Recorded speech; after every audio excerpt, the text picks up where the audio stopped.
I'm Preeti Singh, present here, first class of 9th standard. Students, you know, second chapter is running now. Today I'm going to discuss the second subsection's topic is socialism in Russia. Clear? See, first point, all political parties were illegal in Russia before 1940. Okay? 1940 से पहले जितनी भी political parties organisation काम कर रही थी उन सबको रशिया में क्या किया गया था? इलीगल डिक्लेयर किया गया था. See the Russian socialist democratic social democratic workers party was founded in 1898 by socialists. Clear? See this name very carefully and the name you will find in the party. Next one, it set up a newspaper, mobilized workers and organized strikes. Okay, that means this party ने क्या करा? अपने newspaper निकालने शुरू किए, workers यहाँ move करने शुरू किए और इन्होंने स्ट्राइक भी शुरू कर दिया उस टाइम में.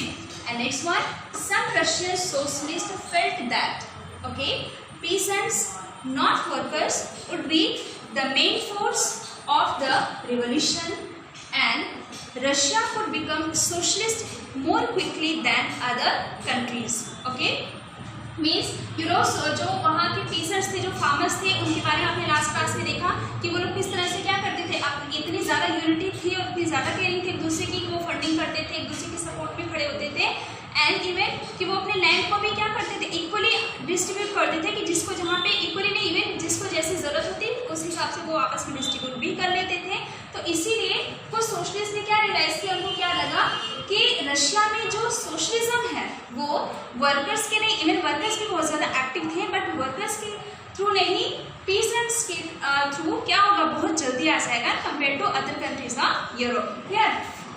सी in countryside socialist form, that means in countryside socialists also very active and they form the socialist revolutionary party. See, you should know the differentiation between this party. This is the socialist revolutionary party that is formed in 1900 and that one was Russian Social Democratic Workers Party.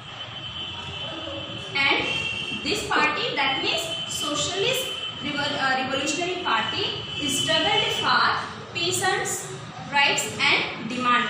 Pheasant की right और उनकी demand के लिए इस party ने भी क्या करा, बहुत स्ट्रगल किया. और पीसेंट्स क्या, ये जो फार्मर्स थे, इनकी डिमांड क्या थी कि वर्किंग आवर्स को कम किया जाए, जो लैंड है किसके पास, नोबल्स के पास, वो उनसे लेकर के फार्मर्स या पुअर्स में डिस्ट्रीब्यूट कर दिया जाए. क्लियर? और जो वेजेस हैं इनको इंक्रीज किया जाए. So this were the demand. Next one, social Democrats disagreed. Clear?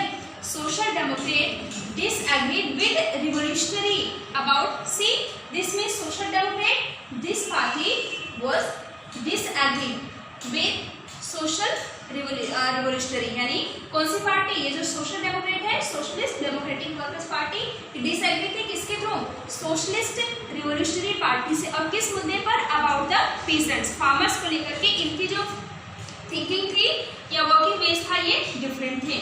And then और इसी बात पर लेनिन फेल्ट, लेनिन ही वाज द हेड और leader of the Bolshevik party, जो आपको आगे मिलेगा इनके बारे में. और आगे चलकर के ये हेड भी बनते हैं फिर रशिया के यूएसएसआर के. See Lenin felt that peasants were not one united group. इनको क्या लगा कि जब आपस में इतना ज़्यादा डिफ्रेंशिएट है तो ये यूनाइटेड तो है नहीं and this differentiate with in them they could not be able all be part of socialist movement. और ये क्या कहते हैं कि अगर इनमें आपस में यूनिटी नहीं है तो सोशलिस्ट मूवमेंट का ये हिस्सा कैसे बनेंगे, अगर इस तरह से इनके अंदर डिफरेंशिएट या और विभिन्नताएं हैं. Then Vladimir Lenin, this is the complete name of that person. Vladimir Lenin thought that in a repressive society like tsarist Russia, एक दमनकारी समाज जो किसका था, ज़ारिस्ट का, ज़ार का था. दैट मीन्स ज़ार, ये क्या था, ज़ार नाम किसका था, जो रशिया के ज़ार निकोलस सेकंड थे, वहाँ के एम्परर उस समय थे, उनके बारे में उन्होंने कहा हुआ है डायरेक्टली कि in Tsarist Russia the party should be discipline. वहाँ पे हर पार्टी क्या होनी चाहिए, डिसिप्लिन होनी चाहिए and should control the number and quality of its member. और वहाँ पे उनकी जो क्वालिटी है, जो संख्या है, हर एक चीज़ पर प्रॉपर क्या होना चाहिए, कंट्रोल होना चाहिए. Okay students, see on next heading turbulent time, the 1905 revolution. Okay, means 1905 revolution. period. This is called the turbulent time. Means बहुत ही उथल-पुथल हो रहा था इस टाइम जब ये revolution हुआ. See, first one talk point. Russia was an autocracy.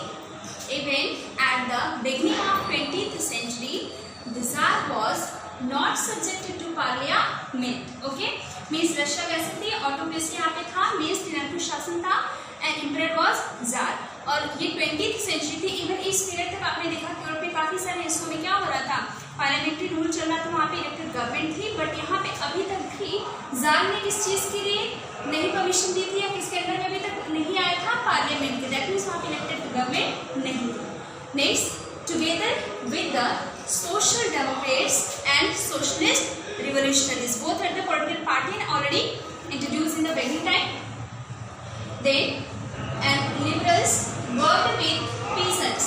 Okay, अब ये सब एक साथ मिलकर के काम कर रहे हैं और किसके लिए? work with peasants and workers during the revolution of 1905 to demand constitution. और ये सब एकजुट एक साथ क्यों हुए हैं?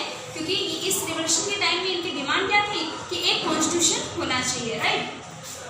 And then they were supported in the empire by nationalist and jihadists. Jihadists, that means students in Muslim dominated areas who wanted modernized Islam to lead their societies. Okay, this is called the jihadists. Next one, the year 1904 was a particularly bad one for Russian workers. Particularly Russian workers के लिए this is the period जो कैसा था? बहुत ही ज़्यादा बुरा था. Next one, the membership of workers association rose dramatically, and in this period dramatically rose होता है किसका? जो workers की association, बहुत सारे trade unions and ये peasants के जो वो unions थे या संघ थे वो associate हो चुके थे. And when 4 members of the Assembly of Russian workers were dismissed at the Putilov Iron Works, there was call for industrial action. और इसी टाइम में क्या हो जाता है कि यहाँ पे 4 वर्कर्स जो होते हैं इनको डिसमिस कर दिया जाता है, राइट? और फिर इससे सारे वर्कर्स नाराज हो जाते हैं, इंडस्ट्रियल वर्कर्स, और इसके बाद वो किस चीज़ के लिए फिर एकजुट होकर खड़े हो जाते हैं? स्ट्राइक करने के लिए और एक्शन के लिए वो मांग कर लेते हैं. Next one, over the next few days, right? Next few days में ही क्या हो जाता है? Number of workers, large number of workers in Saint Petersburg went on strike. Okay, बड़ी संख्या में सेंट पीटर्सबर्ग में, Saint Petersburg and Moscow, they were the prominent area of the industrial, right? यहाँ के वर्कर्स क्या हो जाते हैं? स्ट्राइक पे चले जाते हैं, स्ट्राइक करने के लिए. एंड देन और इसी पीरियड में जब वो स्ट्राइक पे जाते हैं काफी सारी संख्या में, right? And then they procession of workers led by the father Gapon, और इस टाइम में जो प्रोसेसन था उसमें निकलता है तो उसको लीड कौन करता है? Father Gapon. And reach the winter palace, और फिर वो कहाँ पहुँचते हैं? विंटर पैलेस पहुँचते हैं. And then it was attacked by the police, लेकिन जब वहाँ पहुँचते तो पुलिस का अटैक होता उन पे. And over 100 workers were killed, and not only 100 workers were killed, even more than 300 peoples the workers were wounded. उससे ज़्यादा वर्कर्स क्या हो जाते हैं? घायल भी हो जाते हैं. And then, so this incident known as Bloody Sunday and started a series of events that became known as the 1905 revolution. और इसी के साथ फिर बड़े लेवल पे क्या हो जाता है? रिवॉल्यूशन शुरू हो जाता है, यानी कि घटनाएं शुरू हो जाती है एक के बाद एक जगह जगह पे, और उसी को 1905 का रिवॉल्यूशन कहा गया. Students, see next point. During the 1905 revolution, the Tsar allowed the creation of an elected consultative parliament, a Duma. In the Russian parliament called Duma. Yeah? So don't confuse what is the Duma. Duma is the name of Russian parliament. Yeah? Next, for a brief while during the revolution, there existed large number of trade unions and factory committees made up of factory workers. Clear? And after 1905, most committees and unions were declared illegal. Okay?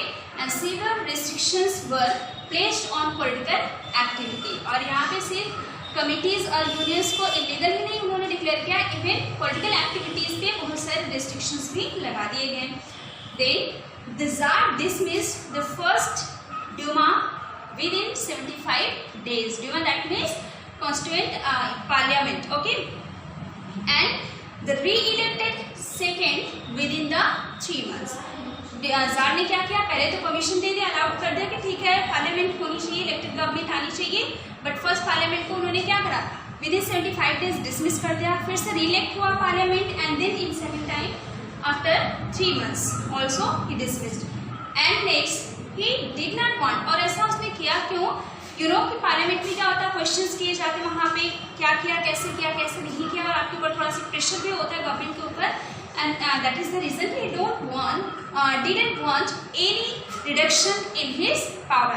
Then he packed the third Duma with conservatives, और जब third time Dumas को गठन हुआ, parliament बना, then उसने क्या करा, ज़्यादा से ज़्यादा कंजर्वेटिव्स मेंबर, यू नो और the conservatives liberals, okay, so conservatives peoples को ज़्यादा से ज़्यादा उसमें भरा, उसमें किसने, एम्परर ने, that means tsar, and liberals revolutionaries were kept out, और इसमें से किसे बाहर रखा गया, लिबरल्स और रिवोल्यूशनरीज को, okay. So this is your first subsections. I hope these all points should be clear. So like as always, don't forget your revision. Have a nice day.